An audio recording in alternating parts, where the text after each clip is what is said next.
Chapitre 3. Il est dans le fichier zippé. 13h, Sophie regarde Mélanie chercher ses clés sur la table de la cuisine. Tu pars déjà? Tu n'as rien mangé?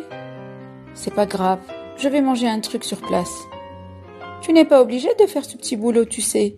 Tu peux avoir tout ce que tu veux avec moi. Je te rappelle que tu es la nounou des enfants, donc tu mérites bien l'argent que je te donne. Oui, Sophie, je sais très bien.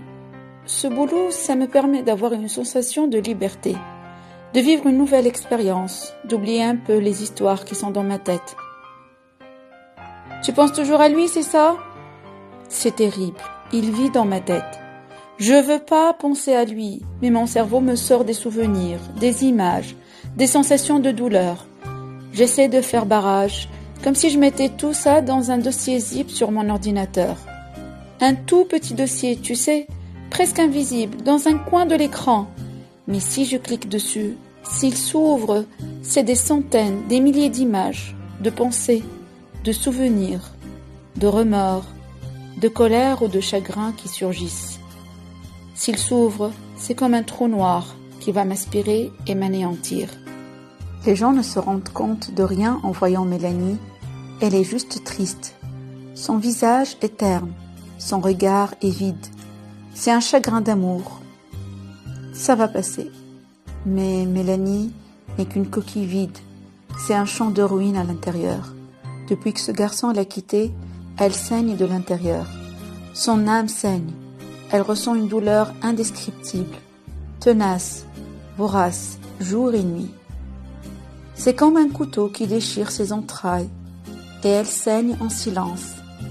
Elle aimerait tellement ne plus se réveiller le matin, partir ailleurs. Elle augmente sa dose de somnifères chaque soir, mais en vain.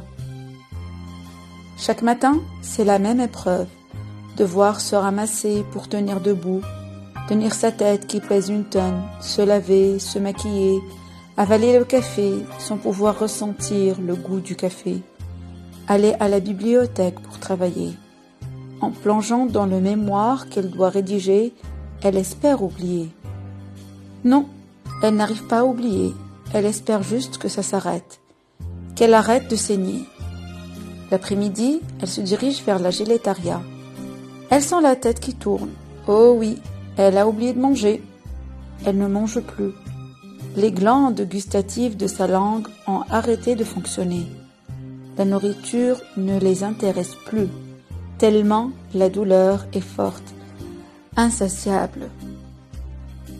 Mélanie avale un truc sur le pouce et plein de cachets de vitamines pour tenir.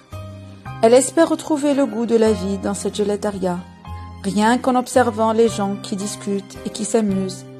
Elle ressent un peu de joie, sensation qu'il a quittée depuis longtemps, depuis que Tim l'a quittée.